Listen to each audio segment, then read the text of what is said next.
Meus pais costumavam me chamar de lixo sem educação. Cai fora daqui, seu canalha, gritou meu pai. Ganhei 15 milhões de dólares. Então eu disse ok e me mudei para minha casa de praia na Flórida. Eu sou Alex Miller. Tenho 32 anos, e meu pai me chamou de canalha e me expulsou de casa logo depois que terminei de pagar todas as dívidas médicas dele, além de ter financiado secretamente todo o estilo de vida luxuoso no clube de campo. Antes de eu contar como vim parar numa praia em Florida Keys, finalmente livre, faça um favor para mim, diz nos comentários aí embaixo de onde você está assistindo. É sempre incrível ver até onde essas histórias conseguem chegar. Tudo começou com um jantar, um daqueles encontros familiares sufocantes, onde o ar fica pesado de coisas que ninguém fala.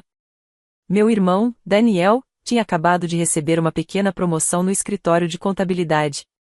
E meus pais, Mark e Linda, decidiram dar uma festa, não tanto para comemorar o sucesso dele, mas para exibir o próprio sucesso diante dos amigos os Thompsons.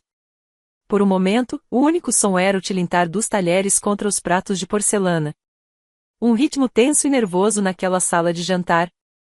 Minha mãe, Linda, estava no controle, com a voz um pouco alta demais, animada demais, provavelmente efeito da terceira taça de vinho.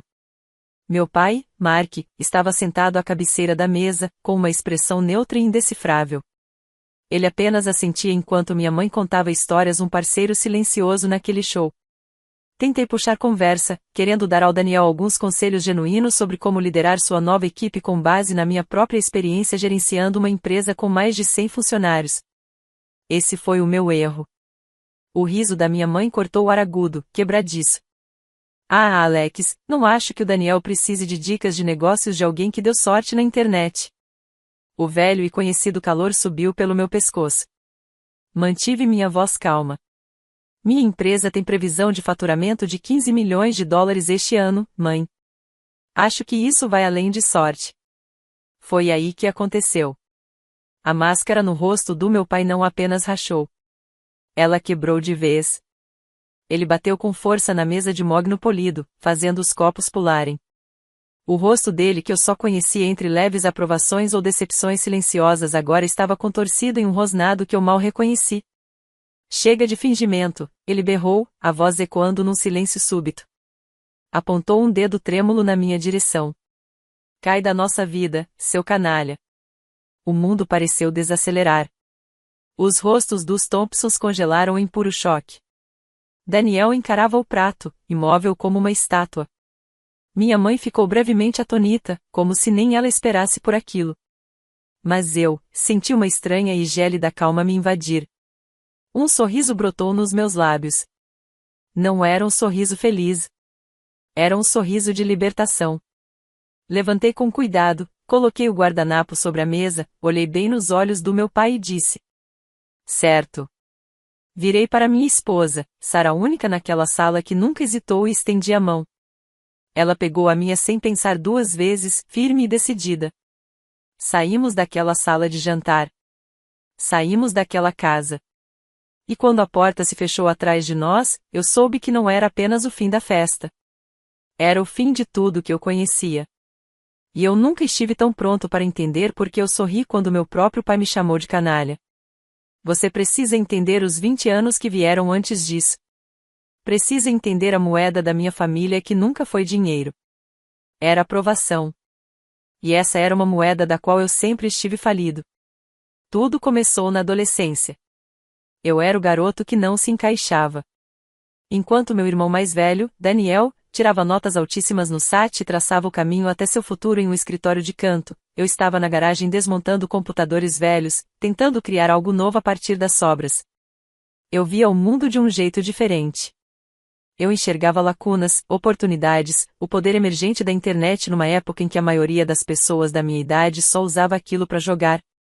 Lembro como se fosse ontem. Eu tinha 18 anos e meu coração batia acelerado de empolgação. Passei semanas elaborando um plano de negócios para um serviço local de design de sites. Encontrei minha mãe na cozinha, arrumando flores com precisão quase cirúrgica num vaso. Mãe, comecei, com a voz cheia de esperança, eu tenho um plano de verdade. Posso criar sites para todas as pequenas empresas do centro. Elas estão todas presas nos anos 90. Eu posso transformar os negócios delas. Ela não tirou os olhos das flores. Cortou mais um talo e disse: Que bonitinho, querido. Agora, sobre as inscrições para a faculdade. O prazo para Ohio State é a semana que vem. Seu pai e eu realmente achamos. Eu não quero ir para a faculdade, mãe, interrompi. As palavras soaram como traição até para mim mesmo. Eu quero construir isso. Ela finalmente me olhou. Um suspiro escapou de seus lábios. Era um suspiro que eu conhecia bem, o som da decepção. Alex, seja realista. Pessoas como nós, a gente precisa de diploma. De emprego estável, com benefícios. Esse seu hobby tá ótimo por enquanto, mas já tá na hora de crescer. Meu pequeno hobby. Era só isso que significava para eles. Daniel foi para uma universidade prestigiada. O caminho dele foi todo pavimentado com o orgulho dos nossos pais. Eu fiquei em casa, fazendo bicos para bancar minhas ideias. O serviço de web design que criei faliu. A empresa de camisetas online que tentei montar também quebrou em 6 meses. Cada falha era mais um prego no caixão das expectativas deles. Lembro até hoje de quando precisei vender meu Mustang surrado, meu único bem de valor, só para cobrir os custos daquele fiasco com as camisetas. Na mesma semana, ouvi minha mãe conversando com a nossa vizinha, Dona Gable, por cima da cerca. Ah, o Daniel está simplesmente brilhando, ela dizia, com a voz transbordando orgulho. Está na lista do reitor de novo. Quanto ao Alex, bem, ele está encontrando o caminho dele. A pena na voz dela doía mais que qualquer bronca. No meio de tudo isso, tinha a Sarah. Nos conhecemos no ensino médio. Ela não era do grupo popular. Era quieta, inteligente, e tinha um fogo no olhar que enxergava em mim algo que nem eu conseguia ver às vezes. Quando eu estava no fundo do poço depois de vender meu carro e me sentindo um fracasso completo, ela apareceu na minha porta. Não disse eu te avisei. Nem talvez devesse ouvir seus pais. Ela só me entregou uma caixa. Dentro, um laptop novinho em folha. Vende alguns livros antigos, ela disse, dando de ombros, como se fosse a coisa mais simples do mundo. Você não vai construir um império com aquela sucata que está usando. Agora volta a trabalhar. Ela acreditava em mim. Tão simples, e tão profundo. A fé dela era o combustível que me mantinha em movimento quando tudo dentro de mim já tinha parado. Passei noites inteiras iluminado pelo brilho azul daquela nova tela. Aprendendo a programar. Estudando funis de marketing, SEO, e a linguagem secreta do mundo digital. Comecei um pequeno serviço de consultoria chamado Momentum Digital. Meus primeiros clientes eram bem simples, uma padaria de bairro, uma loja de ferragens. Cobrei quase nada. Tudo o que eu queria era montar um portfólio. Aos poucos, começou a dar certo. Os pedidos online da padaria triplicaram. A loja de ferragens passou a receber clientes de cidades vizinhas. O boca a boca se espalhou. Quando completei 25 anos, a Momentum Digital já era uma empresa de verdade. Tinha um pequeno escritório, alguns funcionários e uma lista de clientes que crescia mês após mês. Achei que aquilo seria suficiente. Achei que o sucesso colocaria tudo em pé de igualdade. Eu fui ingênuo. A primeira vez que percebi que dinheiro nenhum mudaria a forma como as pessoas me enxergavam foi quando comprei minha primeira casa. Era um apartamento modesto, mas bonito, 3 quartos, num bairro bom. Economizei cada centavo. Entrei na casa dos meus pais segurando as chaves como se fossem um troféu. Eu consegui, anunciei. Comprei uma casa. Meu pai levantou os olhos do jornal. Que bom, filho.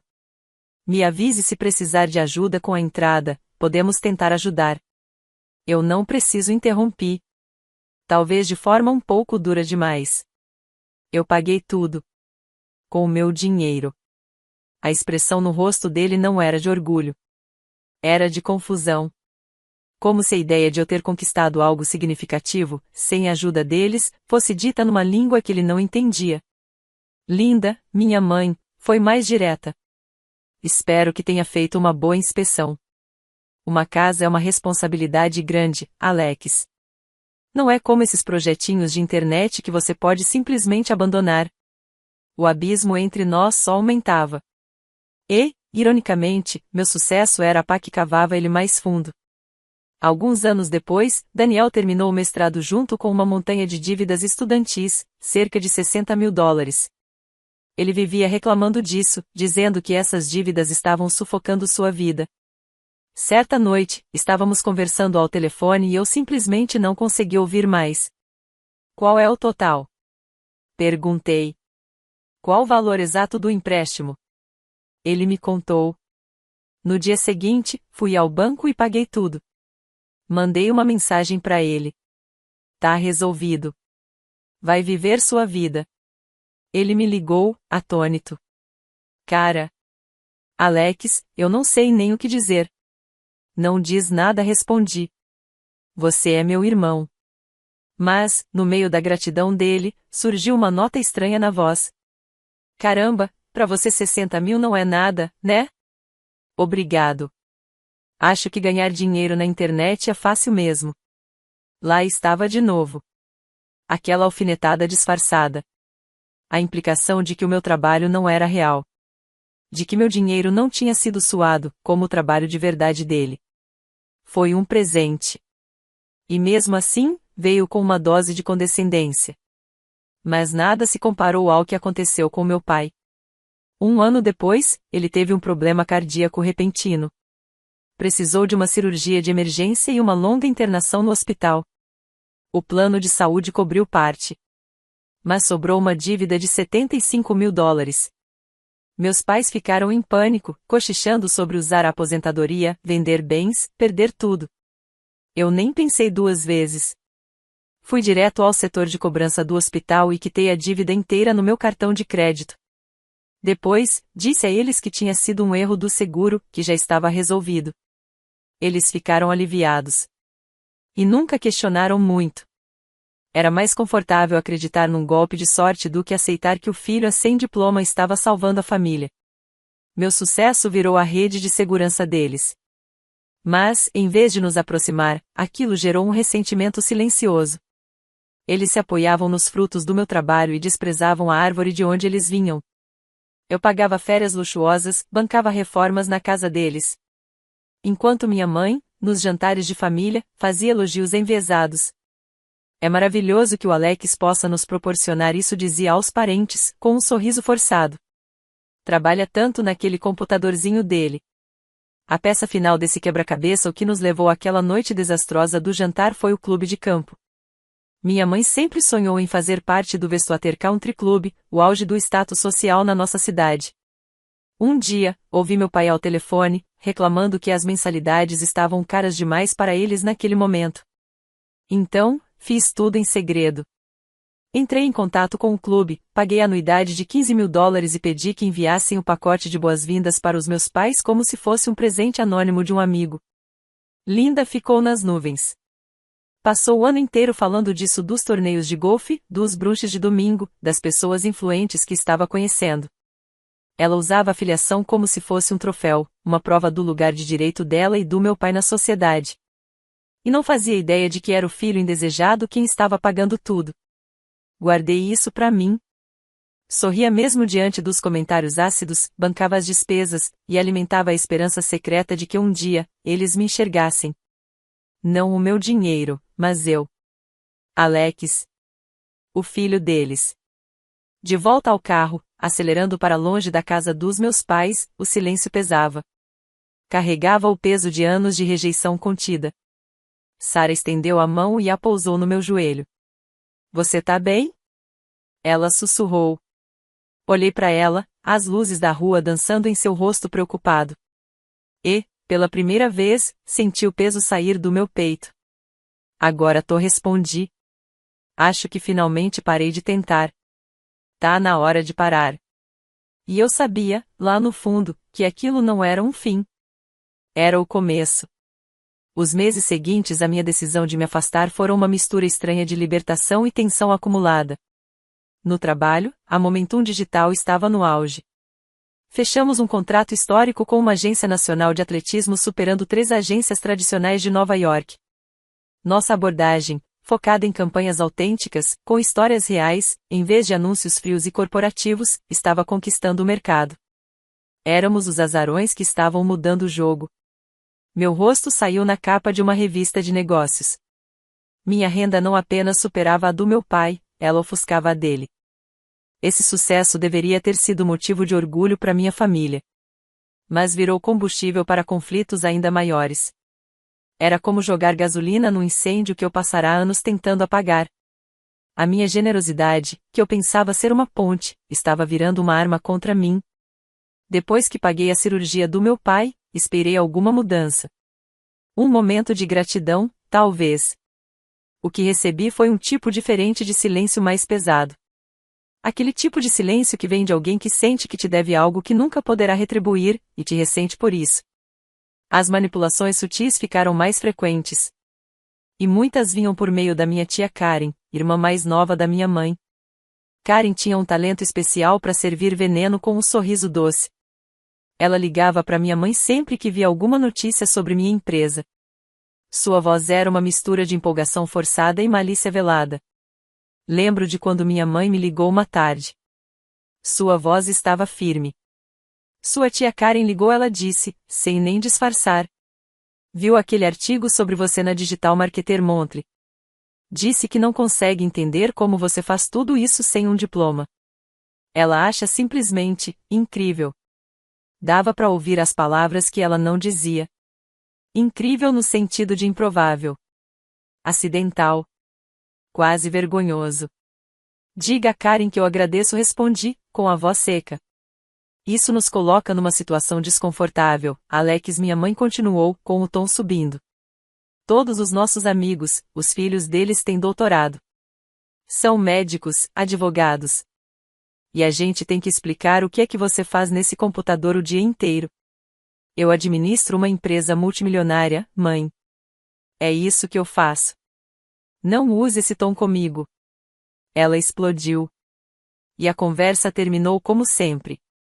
Me fazendo sentir como um menino rebelde, como se eu fosse uma decepção vestida de sucesso. O contraste entre minha vida profissional e minha vida familiar estava se tornando cada vez mais gritante. De um lado, eu era um líder respeitado, estrategista, inovador, referência em minha área. Do outro, continuava sendo a decepção com sorte. Aquele que tropeçou no sucesso. Nunca isso ficou tão evidente quanto no dia em que encontrei Chadwick Vance em uma cúpula de tecnologia em Chicago. Vance era o filho dos sonhos dos meus pais. MBA em Wharton, terno sob medida, e aquele ar insuportável de superioridade bem polida. Ele comandava uma agência tradicional, concorrente direta da minha. Estávamos os dois disputando a mesma conta gigantesca, uma nova empresa de bebidas ecológicas que estava prestes a explodir no mercado. Acabamos no mesmo evento de networking. Ele me viu do outro lado da sala e me lançou um sorriso irônico antes de se aproximar com um copo na mão. Miller, disse ele, sem sequer estender a mão. Surpreso em te ver aqui. Achei que esses eventos fossem acadêmicos demais pro seu estilo. Você se surpreenderia com o que dá para aprender sem abrir um livro, Vance, respondi, mantendo a voz leve, controlada. Ele deu uma risadinha debochada. A escola da vida. Que pitoresco. Mas olha, sem ressentimentos quando ganharmos a conta da Pure SIP. São só negócios. Eles precisam de pedigree de verdade. Não de uma febre passageira. Virou as costas e foi embora, me deixando com um gosto amargo na boca. Ele era a personificação viva de tudo que a minha família valorizava e do que desprezava em mim. 2 semanas depois, o telefone tocou. Tínhamos ganhado a conta. O próprio CEO da Purip me ligou. A paixão da sua equipe era inegável. Vocês não só vendem um produto.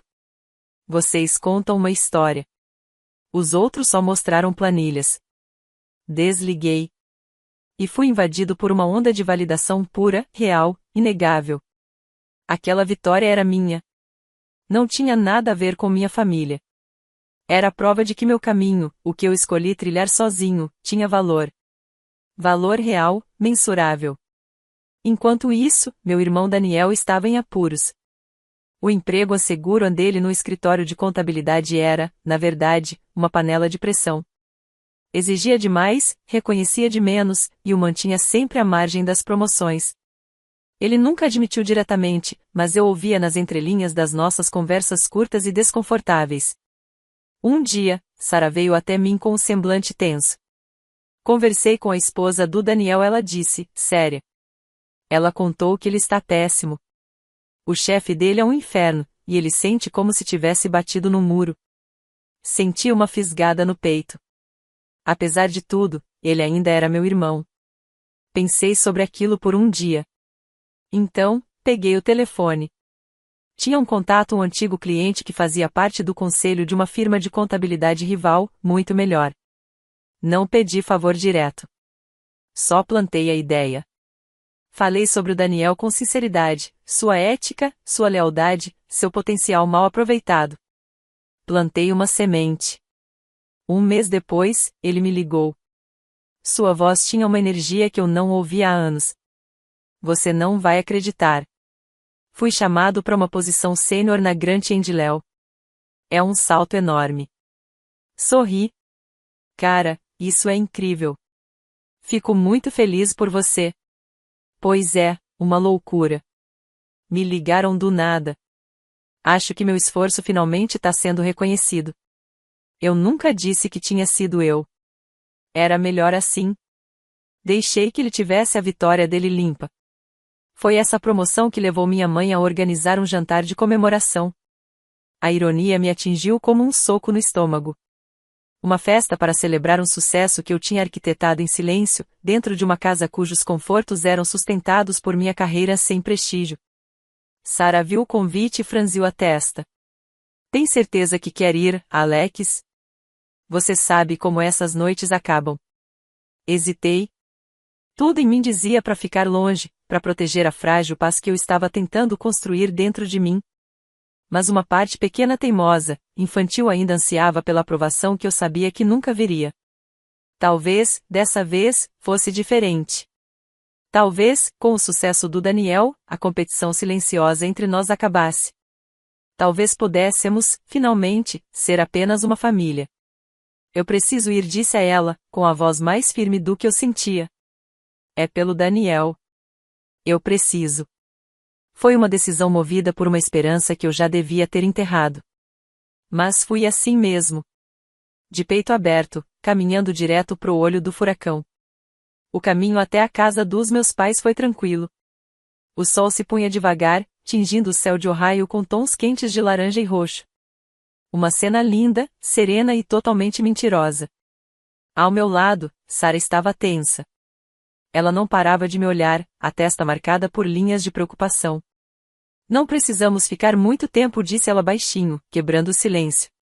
Podemos aparecer, dar os parabéns, e ir embora. Estendi a mão e apertei a dela.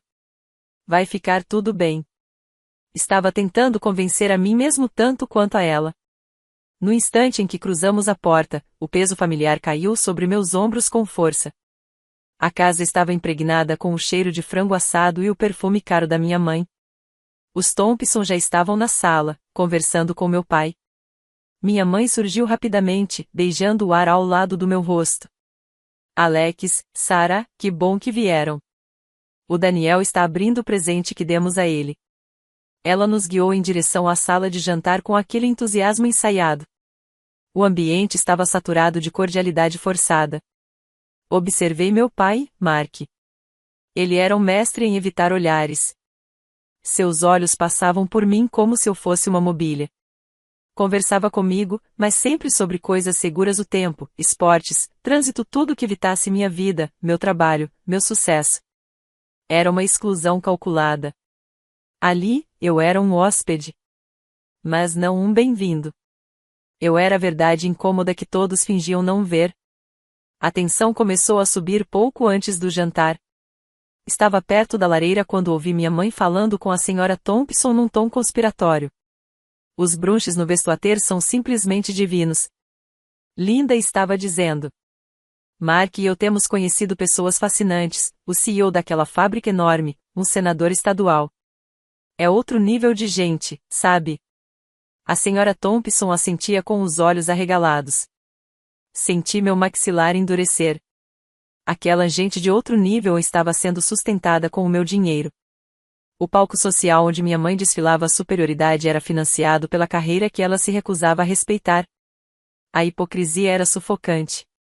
Fui para a sala de jantar decidido a passar a noite sem criar conflitos. Levei um presente para o Daniel, um relógio bonito, caro, que eu sabia que ele queria há tempos. Quando entreguei, minha mãe se aproximou, espiando por cima do ombro dele. Ah, mais um presente extravagante, comentou em voz alta, para que todos ouvissem. Espero que você não esteja desperdiçando seu dinheiro, Alex. Bom gosto não se compra. Foi um golpe disfarçado de conselho. Um ataque elegante, mas certeiro. Pouco antes de sentarmos, Sarah me puxou de lado no corredor. Seus olhos estavam cheios de urgência. Alex, por favor, vamos embora. Isso aqui não está te fazendo bem. Olha para você. Está todo enrijecido, como se fosse quebrar. Olhei para ela. Para o amor e a preocupação escancarados no rosto dela. Ela estava certa. Parte de mim queria sair correndo dali naquele instante. Mas alguma coisa em mim tinha mudado.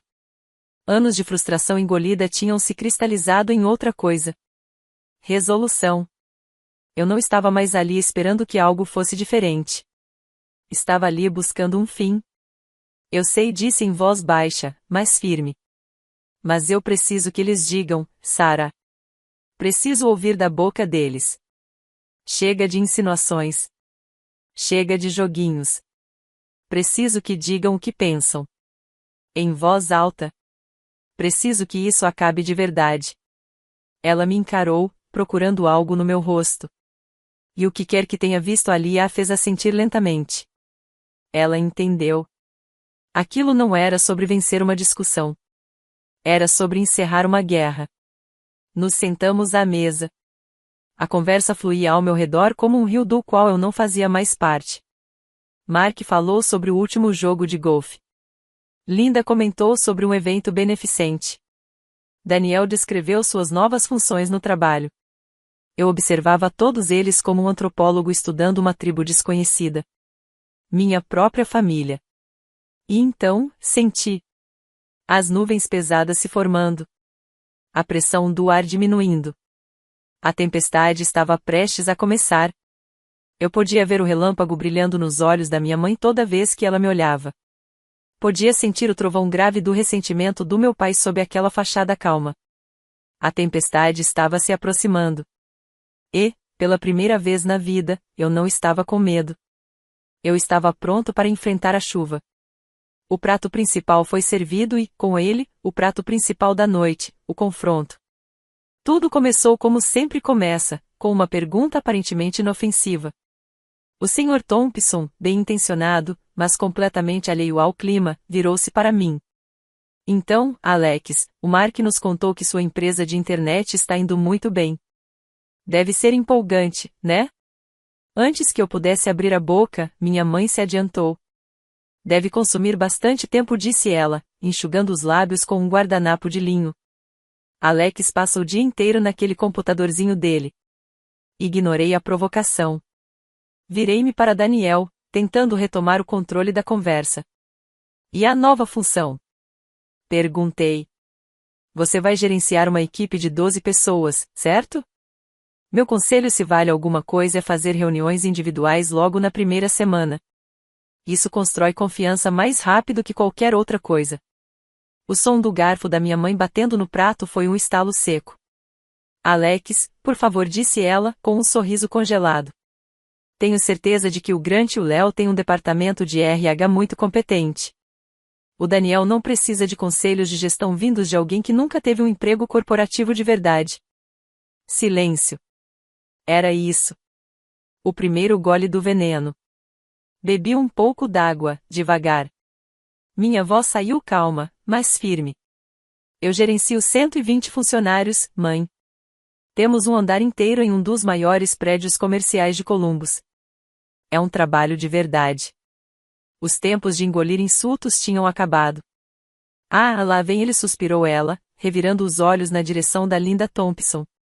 Ele sempre fica na defensiva porque, no fundo, está inseguro. Inseguro com a falta de uma formação decente. Inseguro? Soltei uma risada seca, sem humor. Não sou eu que estou inseguro, mãe.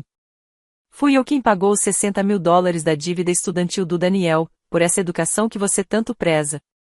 Fui eu quem pagou os 75.000 da cirurgia cardíaca do pai. Esse mesmo telhado sobre sua cabeça foi trocado no verão passado, com o meu dinheiro. Não estou inseguro. Estou cansado. Eu não planejava dizer tudo aquilo. Simplesmente saiu uma enxurrada de verdades engasgadas. Daniel afundou na cadeira, o rosto queimando de vergonha. O da minha mãe perdeu a cor por um segundo, depois corou, manchado, furioso. Como você ousa? Sibilou ela, com uma voz baixa, envenenada. Como ousa jogar seu dinheiro na nossa cara? Acha que pode simplesmente comprar o seu lugar nesta família? Comprar o nosso respeito? Nós não precisamos do seu dinheiro sujo. O ar crepitava.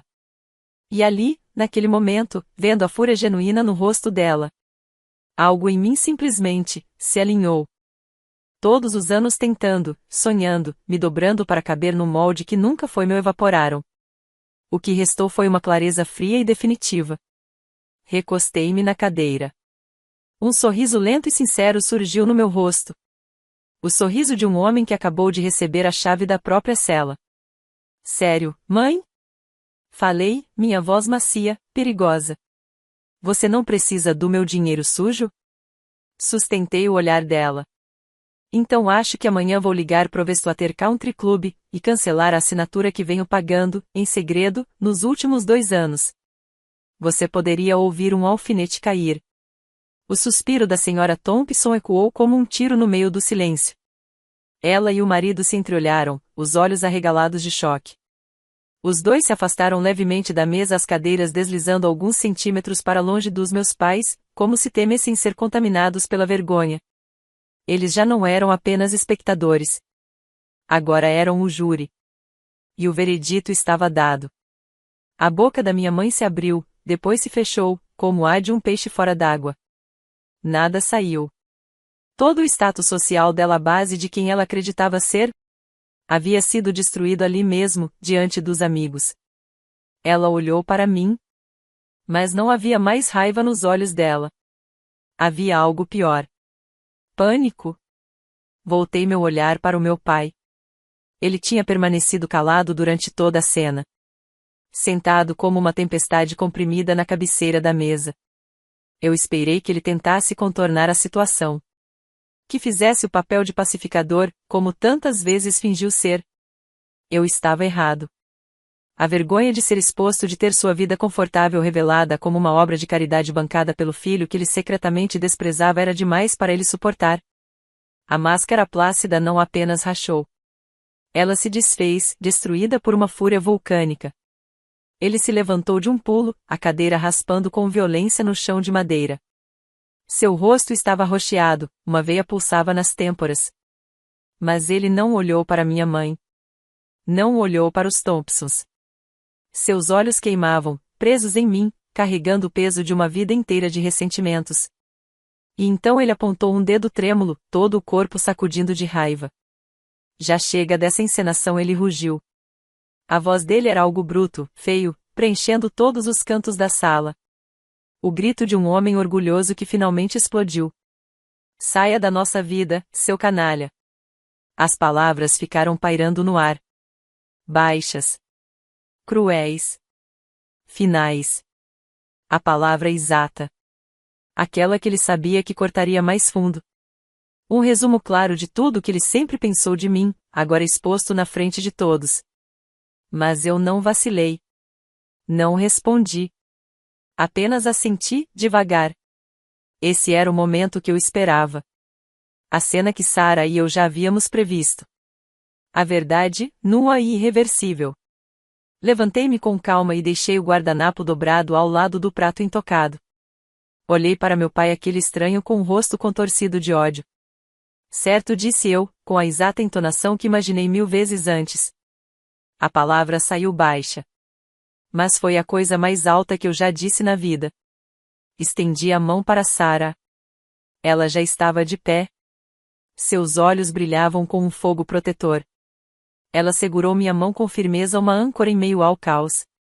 Nos afastamos da mesa. Não olhamos para trás.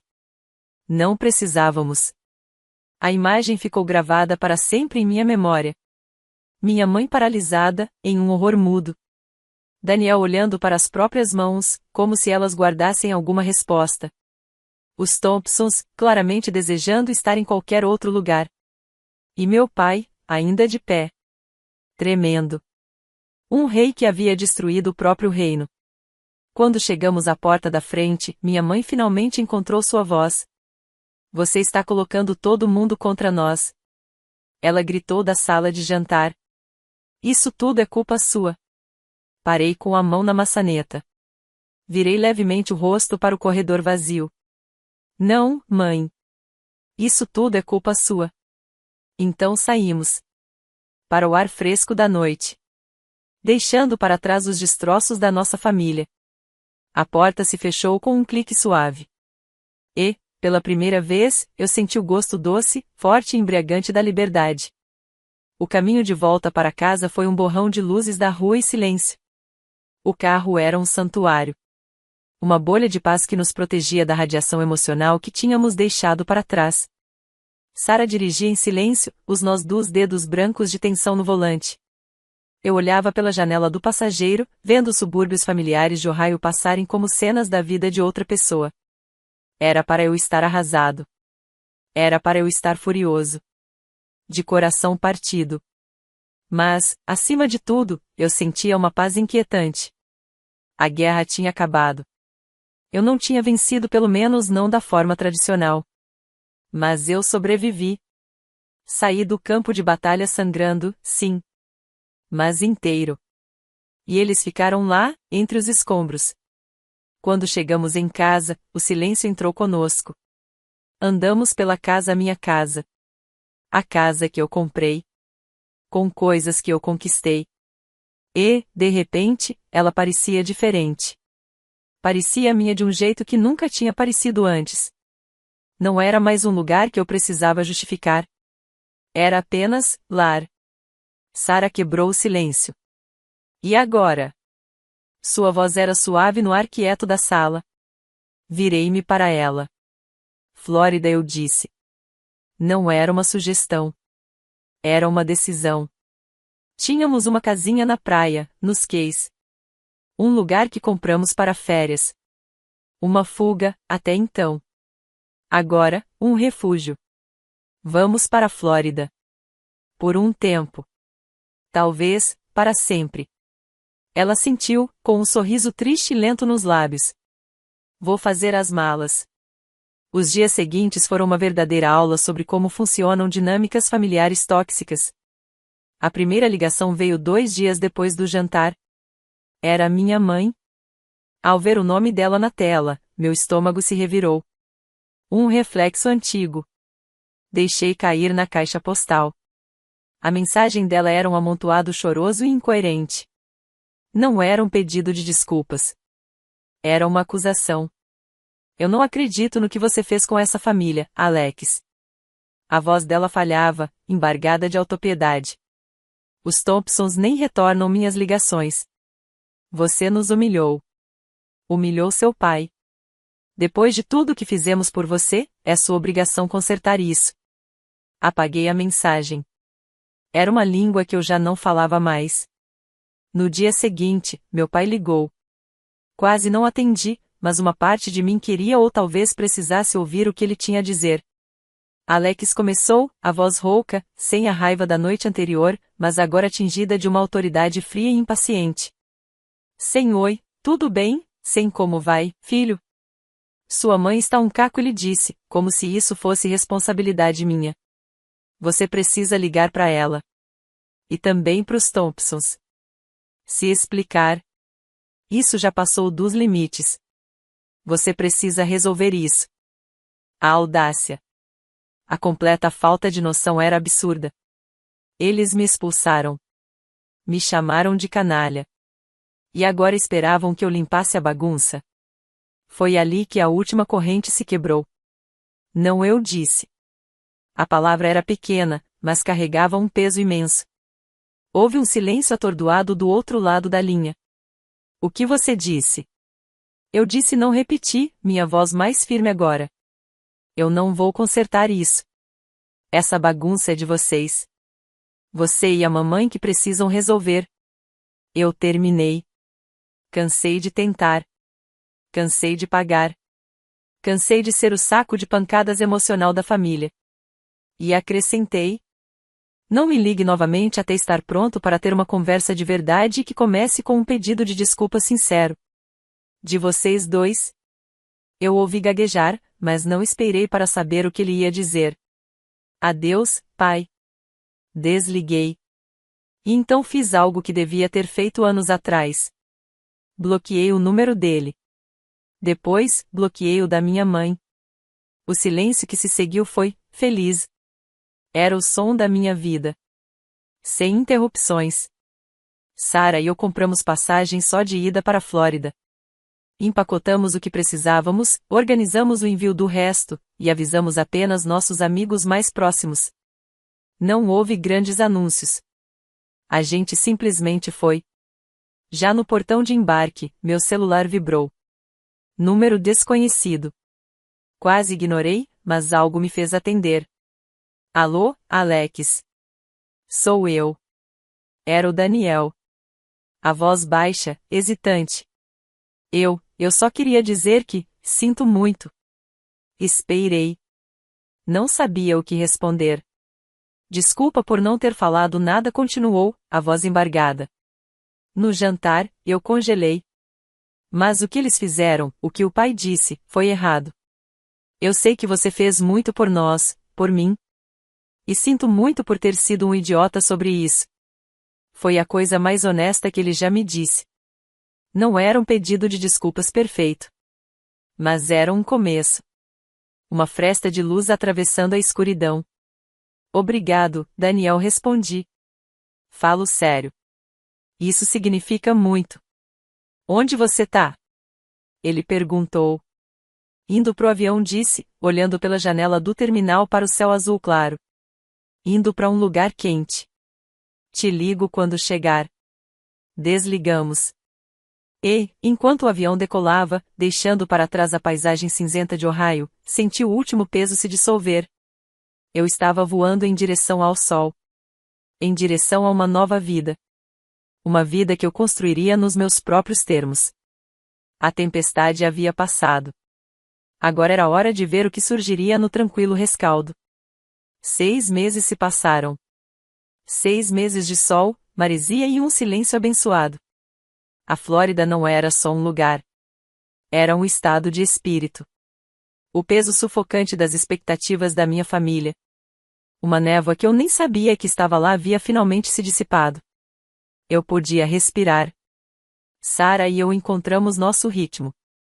Acordávamos cedo, tomávamos café no deck, olhando para a água azul turquesa, vendo os pelicanos mergulharem no mar para caçar. Montei uma nova sede da Momentum Digital em um prédio moderno em Miami. A mudança deu um novo fôlego à empresa. Atraímos um time criativo, vibrante, pessoas conectadas com a cultura de inovação que estávamos construindo. Estávamos prosperando. Eu estava prosperando. Me reconectei com Daniel. Nossas conversas ainda tinham uma certa estranheza, mas o antigo ressentimento havia se dissolvido, substituído por um respeito delicado, ainda em construção. Ele me contou que as coisas em casa estavam tensas. Meus pais foram forçados a encarar a realidade financeira da situação. Cancelaram a filiação ao clube de campo. Os gastos extravagantes foram cortados. Estavam vivendo dentro do próprio orçamento pela primeira vez em anos e odiando cada segundo. Até que, um dia, o Daniel me ligou com um aviso. Eles estão vindo, ele disse. Como assim, vindo? Perguntei. Mamãe e papai?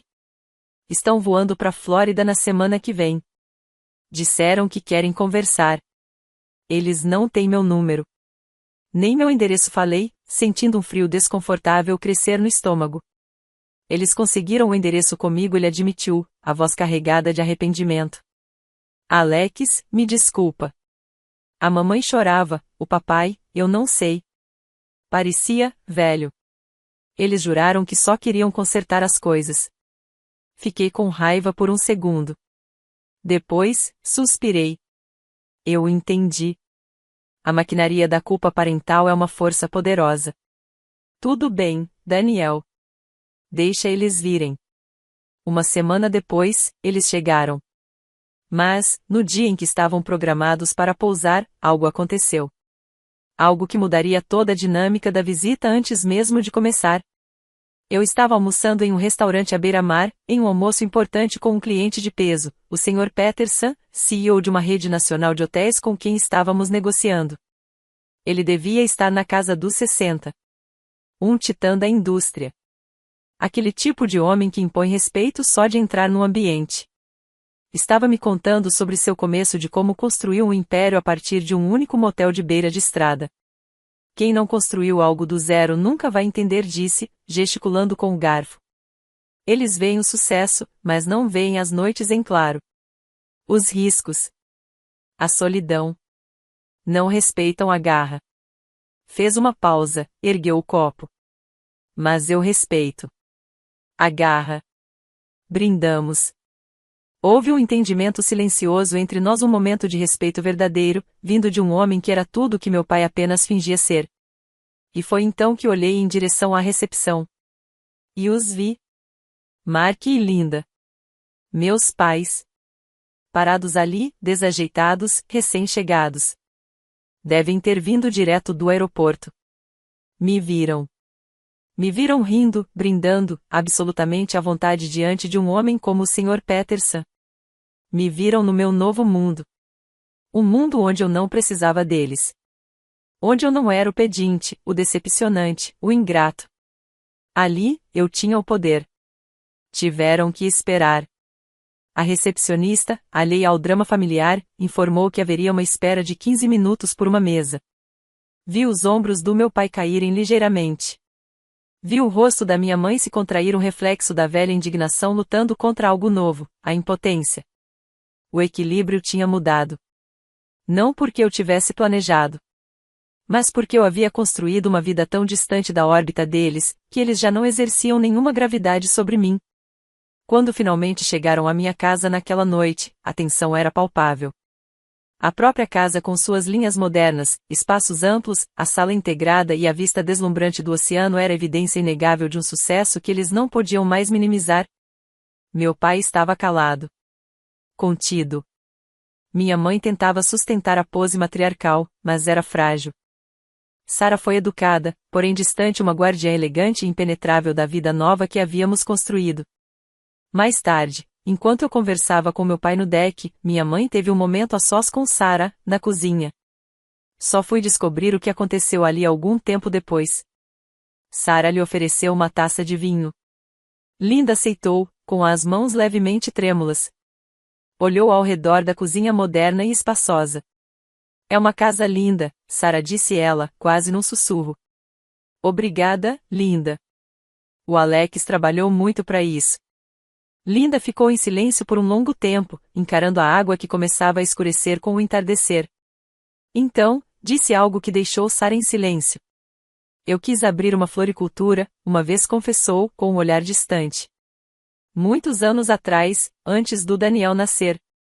Eu já tinha tudo planejado, uma lojinha no centro da cidade. Fez uma pausa, respirou fundo. Mas o Mark, seu pai, disse que não era uma carreira sensata. Que o lugar da esposa era em casa. Ela tomou um gole trêmulo de vinho. Eu não fui feita para os negócios, disse. Não foi uma desculpa. Também não foi um pedido de perdão. Foi uma explicação. Uma pequena fresta para o centro da amargura dela. O ressentimento que ela sentia pelo meu sucesso não se resumia à ausência de um diploma. Era sobre liberdade. Eu havia conquistado exatamente o que lhe foi negado. A visita terminou sem grandes avanços. Não houve pedidos de desculpas emocionados, nem uma reconciliação dramática. Mas algo havia mudado. De forma irreversível. Eles eram visitantes na minha vida, agora não mais os arquitetos dela. O poder era meu. E, naquele momento, percebi que não queria usá-lo para me vingar. Só queria paz. Na manhã seguinte à partida deles, fiquei no deck com uma xícara de café na mão, observando o sol nascer sobre o Atlântico. O mar estava calmo, uma imensidão de azul brilhante. Sarah veio por trás e me envolveu com os braços, apoiando a cabeça nas minhas costas. Você está bem? Ela perguntou. Foi a mesma pergunta que fez no carro, 6 meses atrás. Mas, desta vez, a resposta era diferente.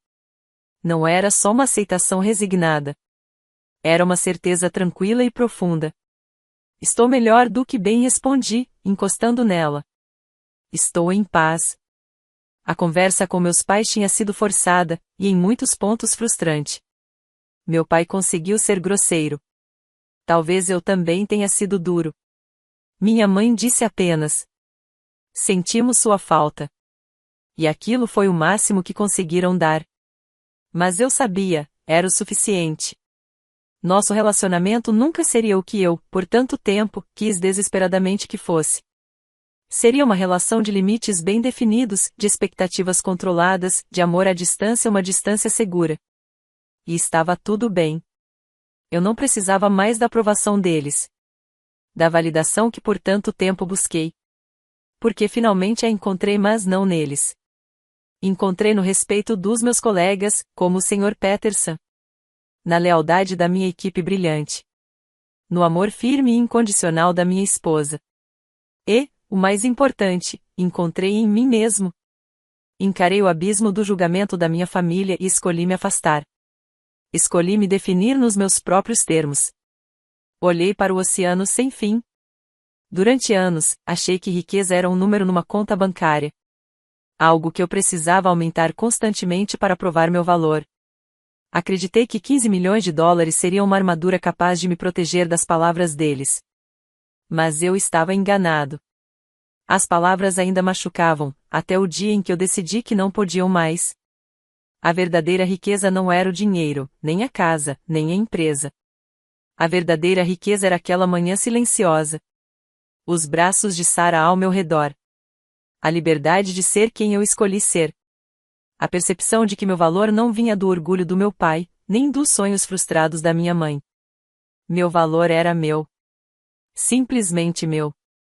O sol já estava mais alto agora, aquecendo meu rosto. Uma brisa suave vinha do mar, trazendo o cheiro de sal e de possibilidades. A guerra acabou. A luta terminou. E eu, enfim cheguei em casa. Obrigado por ouvir minha história. Espero que, de alguma forma, ela tenha tocado você. E quem sabe até ajudado alguém que se sente invisível ou desvalorizado. Você já precisou impor limites firmes à sua família para preservar sua paz interior? Gostaria muito de saber sobre a sua experiência. Compartilhe sua história nos comentários abaixo.